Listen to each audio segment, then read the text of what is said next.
Very cool. All right, that's what we've been. Those are our shout outs.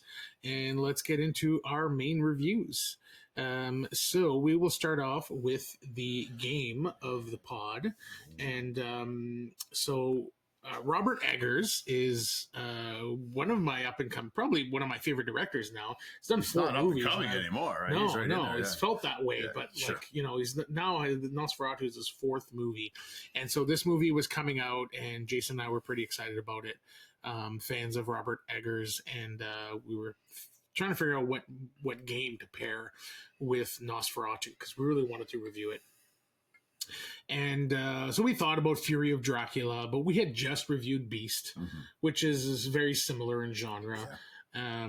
And so we weren't too sure. And then this game had come up on my radar. I forget where I even saw it. But Dracula versus Van Helsing being a 2-player game. And as you know, if you listen to the pod, I love me a good 2-player game. Yep.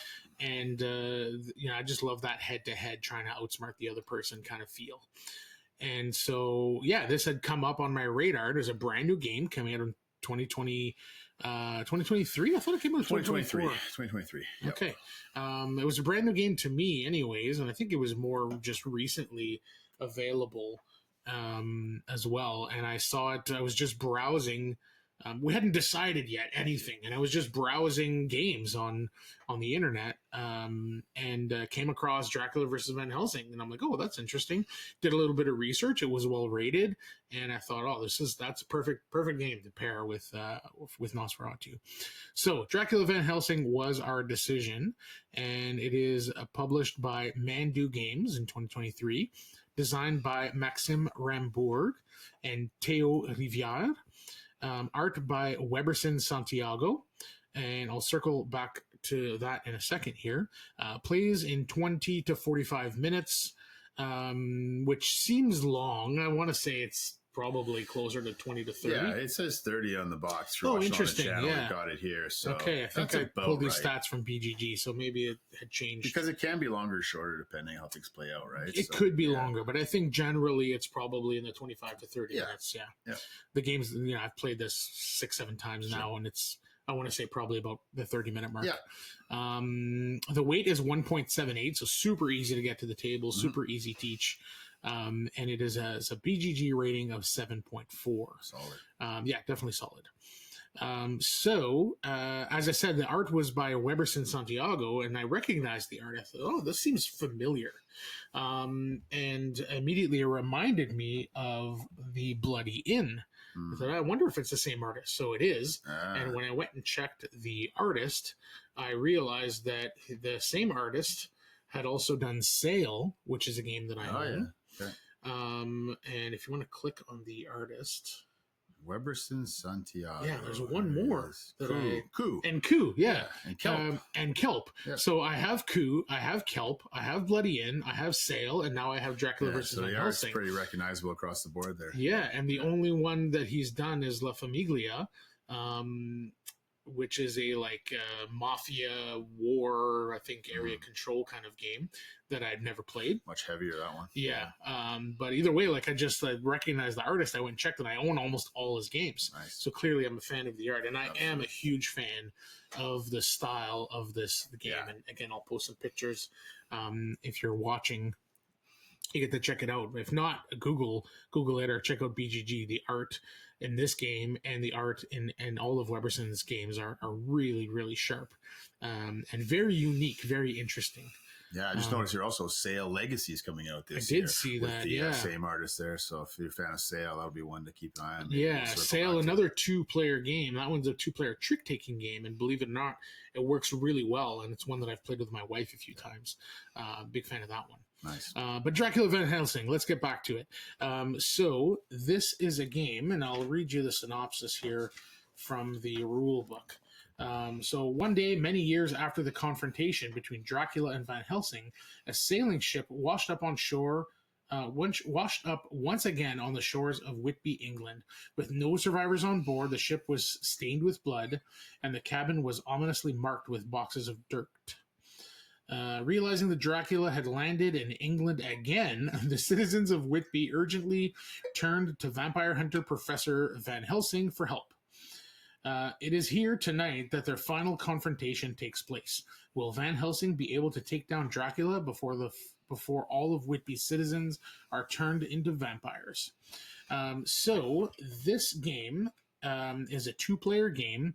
Has a little bit of a trick-taking feel to it, although it's more of a hand management game with a little bit of area control or area control. Area control. Yeah. So basically, if you picture a map with 5 zones from left to right. Small on the table. It's not a big sprawl. It's a two-player game. Very small footprint. Yeah. And then on either side of this, so you put this map in the middle of the table between you and your opponent. And then there are these 2 wooden card holders. If you picture the tile holders from Scrabble, that's the best way to explain it. And then so you can draw these cards, which are small cards. I want to say probably about half the size of a standard card. And they're cardboard. They're thicker stuff. Yeah, they're basically good artwork and almost like a token rather than a card. And then you can stand up 5 of these cards on your card holder.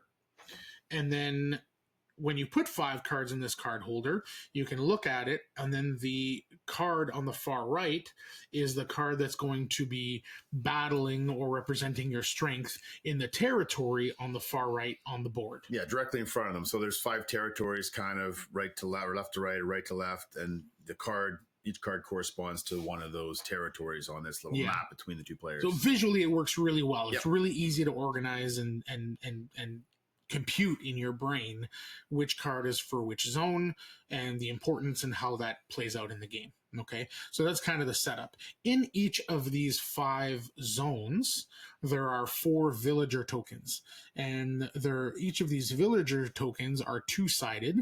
There's the human side where they look healthy and happy, and then you flip them over, and that same kind of character art ends up being a vampire version of that same character if you flip it over. Yeah, so blue, they're distinguished by colors too. So the main ones are blue on the human side. When you flip them over, they're prominently red. So you can find sort of the blood. Yeah, and they've got the vampire teeth and some blood on their face. You can tell they're the same person, but it's kind of been distorted a bit. Yeah, exactly. And so really easy to keep track of, who's a vampire and who's not on the board.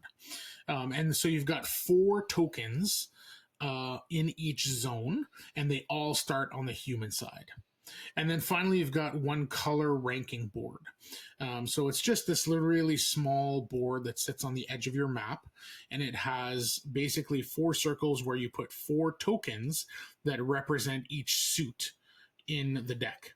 So, and then there is 1 suit on this board where you put the token that will represent the strongest suit. And essentially, that's the trump of the of the round. Trick-taking trump games. I mean, trump becomes the strongest suit. So it's like a semicircle board that attaches to the main board, and there's 4 slots. So one is the trump suit, and then below the trump suit, it'll have sort of the greater than symbol. It'll show you those other 3 suits. The hierarchy of the strength. The hierarchy of the strength in the case of a tie. Yeah. Do you want to walk through those particular suits and colors on the cards? Basically there's red, blue, purple, and yellow cards. And whichever card is trump is going to win no matter what. And then if Trump is not involved, the higher numbered card will win regardless of the suit. And then if there's a tie, that's when the hierarchy of the strength of the suits comes in. And so the only time you need to reference that board other than the trump is if there's a tie. So I have a 3, you have a 3 in a zone, and neither is trump. Which of the suits is higher in the hierarchy? And that's all that's important for. Now, the way the gameplay works is that so both players will draw 5 cards at the beginning of the round and randomly put them into their standee board, and then that will represent your strength in each of the zones.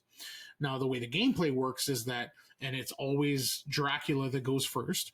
Dracula will draw the top card of the deck, and then look at it, and then choose whether they want to discard that card or replace one of the cards in their zone, in their 5 cards in their standee. Yeah, in their stand. Yeah, and what do they call that thing again? Their card holder. Card holder. Yeah. And then whatever card you discard, you choose not to keep, has an ability. And so amongst the 4 different suits, all the ones have the same ability. All the 2s have the same ability. And Yeah, it's so 1 on. through 8. Yeah, each That's right. color has 1 through 8. Think of a deck of cards, 1 through 8, and 4 That's different right. colors. So the number 1 will have you reveal one of your cards. So if you discard a number 1, it's good because you're getting rid of a 1, but you then have to reveal Give one some of your knowledge own to your cards opponent. and give your some knowledge. And when So you reveal, you lay it down, right, in front of the card holder? And it Yeah, stays so you revealed. lay it down in front of the card holder, between your card holder and the map, Yeah. so that both players can now see that card. Once a card is revealed, it stays revealed. Even if it changes hands. Whether it changes hands, changes locations, no matter what, if a card is revealed, it stays revealed. The number 2 cards will have you reveal the top card of the deck. Now, that's important because now I've revealed the top card of the deck, and now it's your turn, Jason. You know what your So opponent's you have to draw that top card, Yes. and I know what it is, Yeah. and then if you keep it, you must now stay revealed. Stays revealed. Yeah. So if you're putting it in a slot on your card holder, instead of putting it in the slot, you'll lay it down in front for everybody to see. The number 3 card will have you reveal one of your opponent's cards. So I can choose any card. Yeah, I can reveal any card in your card holder, and now it's available for me to see. Yeah, and you get to choose. It's not the opponent that shows. You get to choose which card you want to see. Yeah. The number 4 will have you swap 2 of your cards. So if I want to swap from zone 2 to zone 5, I just change them locations. Yep. And we can talk about why that's important in a few minutes. And again, if you're swapping a card that's already revealed, it stays revealed in the new location. Right? Yeah. That's right. Yeah, exactly. Number 5, if you discard number 5, it allows you to take another turn. So that's handy in certain situations as well. All of these are very situationally really strong, which makes for really interesting decisions. Number 6 will let you swap one of your cards with your opponent. Both cards must face the same district. So I can take my number 5 district card and swap it with yours. And again, some of the cards have been revealed, so I might know what some of them are already. If you stole one of my cards, if I swapped one of my cards with one of your cards, I even know some of your hidden cards. Yes. So that kind of comes into play. There's a bit of a memory, remembering what's been seen or what positions they're in. Yeah. The number 7 will let you swap trump color tokens with another color token. Yeah, it really changes things on the fly. Yeah, so the 7s are really powerful and really interesting decisions there. Because if you're discarding a 7, you're discarding a 7. Right, so that's strong, potentially for sure. Powerful ability, really powerful ability, and yeah, so that'll let you switch. So in the game that we played, Jason, that last round, I had a handful of purple cards, and I had 2 7s. So I had a strategy. I was like going to try to get it to a certain point, and then switch it to purple right before the round ends. That was kind of my goal. It didn't work out. I played a number 8 before you could do that. What are the number 8s do? So the number 8s, if you discard a number 8 card, it immediately ends the round, and your opponent does not play another turn. So just that the round ends. That's it. And then we kind of see the results. Yeah. So in that example, I was pretty sure I was winning the majority of the regions. I was trying to push for a victory, but I was concerned about you changing suits. So at the earliest chance, I said, I got to play at 8. I want to stop this because I knew you were going to change to a suit you were strong in. Yeah. So on your turn, you pick up a card. You either discard it or you replace one of the cards in your card holder, discard that card, take its ability, and then pass the turn over to your opponent. Now, another thing that you can do on your turn is, I forget what they say, but I just say call it, but call the end of the round. Now, so basically you just give up your turn. So instead of playing a turn, you're just going to call it, and then your opponent gets one more turn, and then that round ends. So if you feel like you've got a really good hand and you're going to win most of the regions, you might just sacrifice your turn, call it, give your opponent one final turn, and then the round ends, which can be risky because if your opponent has a 7 they can discard, change the suit on you, and win more regions. Right. So you have to be really sure. Yeah. Another thing that I've noticed after my 5 or 6 plays is that you're kind of keeping track of the 7s. That's one thing that you want to do. And all cards. I mean, there's only 4 of each number in the deck. Yeah. So you can kind of got to keep an eye, especially the higher number cards. All right, how many 7s are left in play? How many 8s are left in play? Or how many 6s in particular left in play? Because 6 especially too. Okay, if I swap this card to get a card from him, I want to make sure he doesn't play that back in my face and swap back, right? So sometimes you kind of hold those cards until you've seen some exhausted. Yeah. So there's lots of stuff to think about, despite how simple this game is. Now, you cannot call it, right? Sacrifice your turn, call it, and end the round until there are at least 6 cards in the discard pile. So we have each of us play an 8 or sacrifice until there's 6. You cannot play an 8 either. Right. Exactly. Yeah. So you can't. Basically, the round can't be ended. Which is an important rule. Yeah. The round can't be ended, period, in any way, until there are at least 6 cards in the discard pile. So at least each player gets at least 3 turns. Yeah. That's right. Yeah. So that's important too. And again, that's when you start counting the cards in the discard pile. Keep an eye on that. I like to splay them. The discard pile, again, this game has a small footprint, so you just have space for that. The first 6 cards, I like to splay them so that it's obvious how many cards are there. We've just set a record for using the word splay in an episode here in Next Interaction. I think between this and innovation. 100%, yeah. I think that's important too, because in one of the first games that I played, I found myself trying to count the cards without letting my opponent realize that I was counting the cards. You don't make it too obvious, right? So you're like, exactly. Hand. Yeah. So, something that I just thought was interesting and important. But keeping track of the 7s, keeping track of the 8s.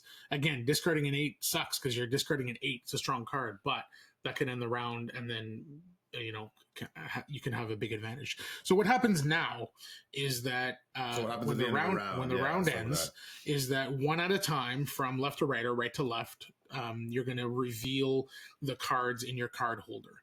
Whoever wins the territory gets an advantage. So if I win District 1 as Van Helsing, I'm going to give you a wound. So there are 12 wound tokens. And so I'll slide that wound token across the table, and now you've got 1 wound. As soon as if I do 12 wounds, I win as Van Helsing. And there's 5, I don't know if you said there's 5 rounds in this game. Yeah. And there's a little boat docked, very thematic, at the sort of the port of the city, and you move that boat 1 step, and there's 5 steps to show the round marker. Yeah, exactly. So the way that Van Helsing wins is by killing Dracula, period. It's the only way they win. The way Dracula wins is 2 different ways. One, I guess I should say, we reveal our cards.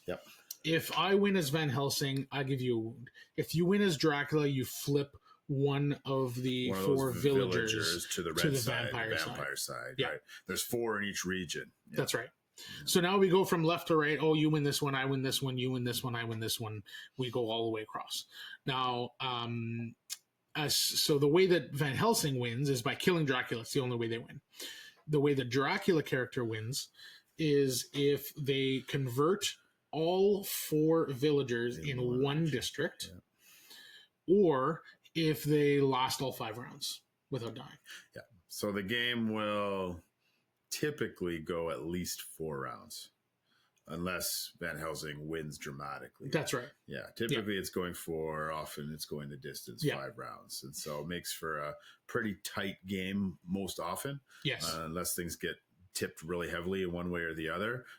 I've rarely seen a blowout in this game. In the 6 or 7 games that I've played, I think 1 or 2 was kind of just went one side pretty much all the way.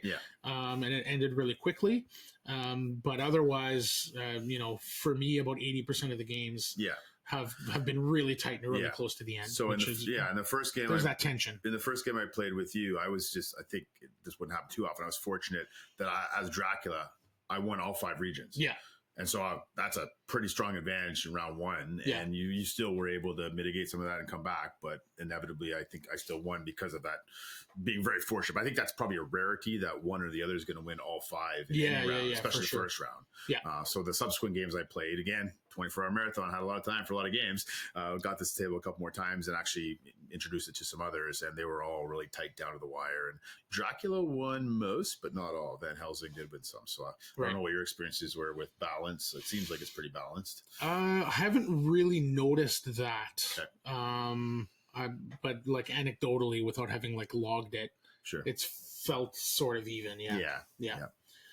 And which is good, because that's something I'm always looking for in these 2-player games with asymmetric powers and abilities. Well, like, is it balanced, this or is is it tip one way or the other? Right? Yeah. The asymmetry here is not much. No, yeah, like basically it's just the slightly different win conditions. Yeah, and Dracula starting first every round. They must have been playtesting and realized maybe Dracula had somewhat of a slight advantage, or Van Helsing had somewhat of a strong advantage, so they gave Dracula that opportunity to go first. Yeah, exactly. Which means that Dracula can always choose, well, almost always choose to end the round first.